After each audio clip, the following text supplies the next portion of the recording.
My name is Daniel. I am 27 years old. I live in New York City, a place full of lights and noise. I work in a small coffee shop near Central Park.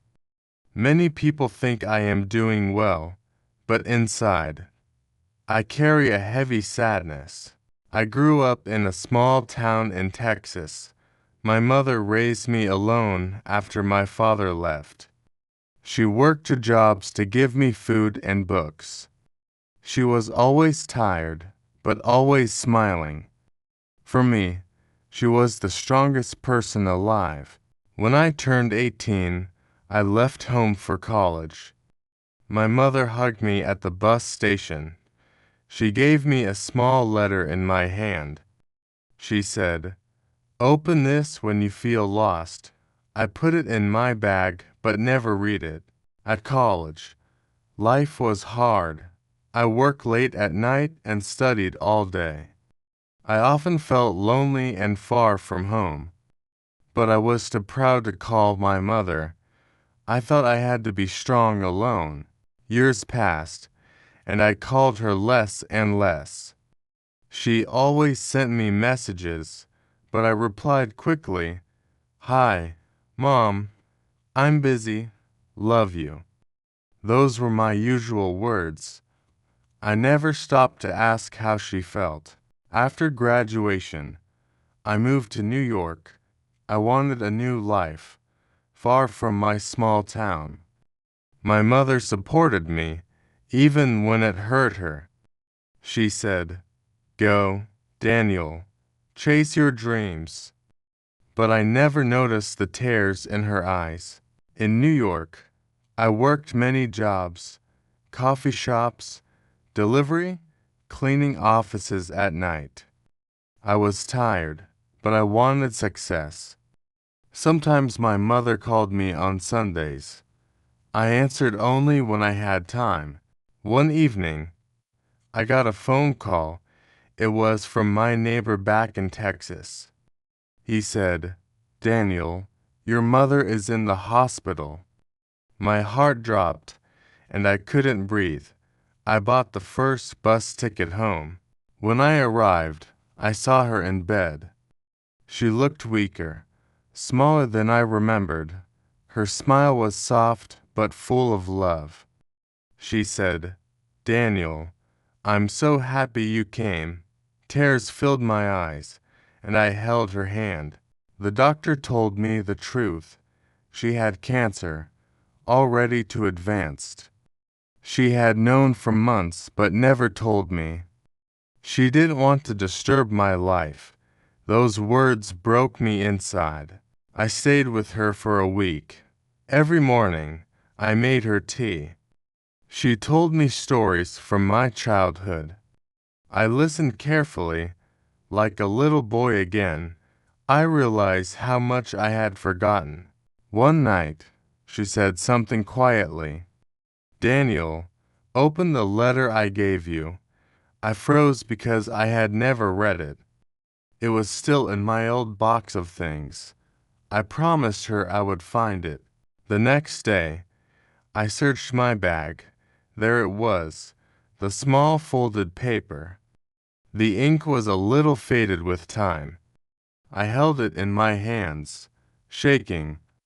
I didn't know if I was ready. That evening, I sat by her bed. She said, "Read it, my son." So I opened the letter slowly. Her handwriting was round and soft. The first line made me cry. "My dear Daniel, if you are reading this, it means life has become heavy for you. I want you to remember that you are loved.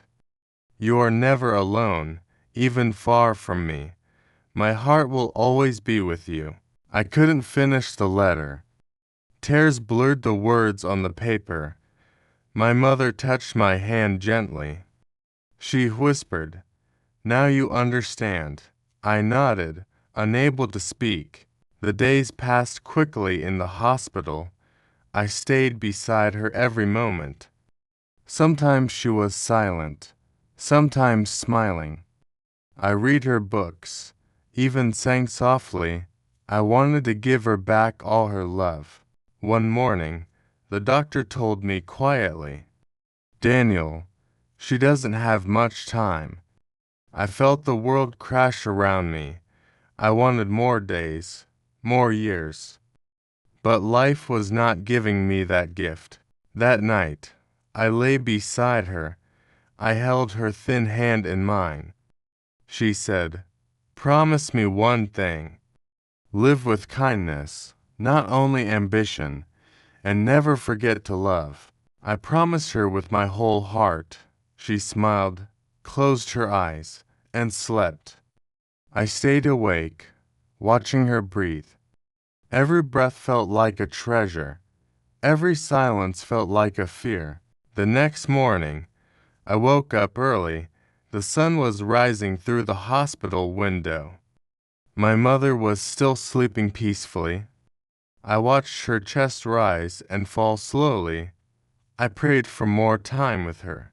I remembered my childhood suddenly, the mornings when she woke me for school, her voice calling, "Daniel, breakfast is ready."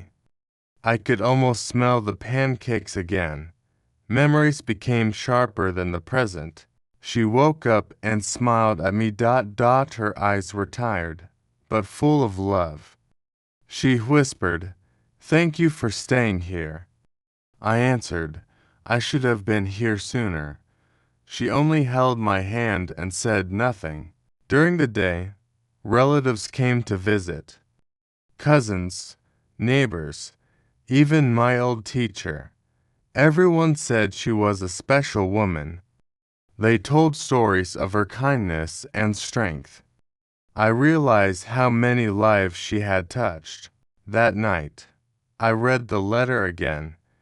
This time I finished it completely. The last lines were simple but powerful. Wherever you go, shine with kindness. Love will always guide your way. Tears fell on the paper as I read. I wanted to hold her forever. I wanted to go back in time.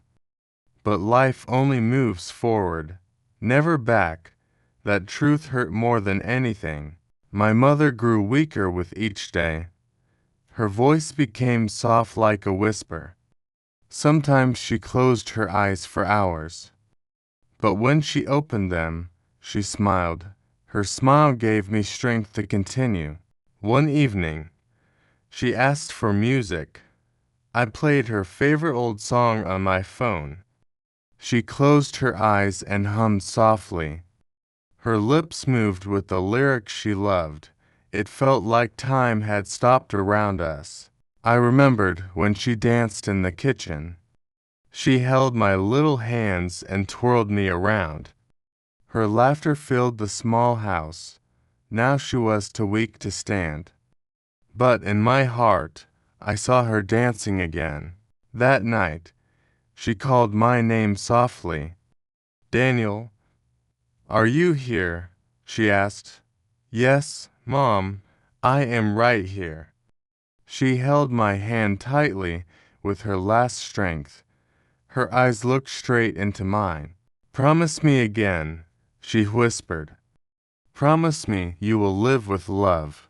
Her voice was fading like a candle. I said, "I promise, Mom, I swear." She nodded gently, still holding my hand.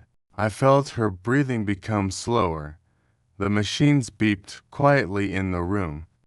I wanted to scream, but I stayed calm. I whispered, "I love you, Mom, always." Her lips moved, "I love you too." And then, silence filled the air. Her chest stopped rising, her hand relaxed. The doctor came quickly, but it was time. I felt my world fall into pieces. I had just lost my everything. I cried like a child on her bed. Memories of our life flashed in my mind. The laughter, the struggles, the sacrifices. I finally understood the meaning of love, but it was too late to tell her more. That night was the hardest of my life. The room felt empty without her voice. The letter lay beside me on the table. I held it close to my chest and prayed. Her words became the only light I had. The funeral was simple and quiet. Neighbors, friends, and family gathered together. Everyone shared stories of my mother. They spoke about her kindness and courage. Her spirit was alive in every word. I stood near her photo in silence. Her smile looked eternal in the picture. People came and hugged me gently. They said, "She raised a good son." But inside, I felt broken and empty. After the funeral, I returned home. The house felt different without her presence. The kitchen was silent, no smell of food. Her favorite chair was now empty forever. Every corner reminded me of her absence. At night, I couldn't sleep at all. I kept hearing her voice in my head. I imagined her calling me for dinner. I imagined her telling me stories again. The silence was heavier than words. I opened the letter once more. I read it slowly, line by line. This time, I felt her voice inside me.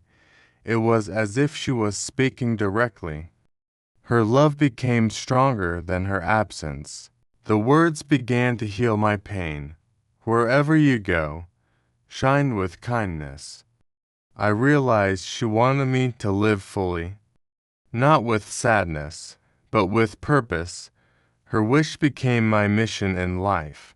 I decided to change my routine. I started visiting neighbors more often. I volunteered at a local shelter. Helping people made me feel alive again. It was like honoring my mother's spirit. Each smile I gave was for her. Each kind act was her legacy continuing. I no longer felt alone in the world. Her love guided me like an invisible hand. The letter was now my compass. Months passed, and I grew stronger. I met new friends through community work. They asked why I was so kind. I always answered with the same words. My mother taught me how to love. One day, I visited her grave. I brought flowers and sat for hours. The wind blew softly around the cemetery. I read her letter out loud again. It felt like she was listening to me. I told her about the people I helped. I told her about the smiles I shared. I told her about the lives I touched. I wanted her to know I kept my promise. I was finally living with love. For the first time, I didn't cry. Instead, I felt peace deep inside. Her words were no longer just paper. They were part of my soul forever. Her love had become my strength. I realized something very important. Love never dies. It only changes form. It lives in memories, actions, and kindness. It survives even when people leave us. That truth set my heart free. Now, whenever I feel lost or weak, I read the letter once again slowly. Her words remind me who I am. Her voice tells me to keep moving forward. Her love continues to guide my life. So I share this story with you. Never wait to show love to someone. Never hide the words inside your heart, because one day it might be too late. Love now, while you still have time.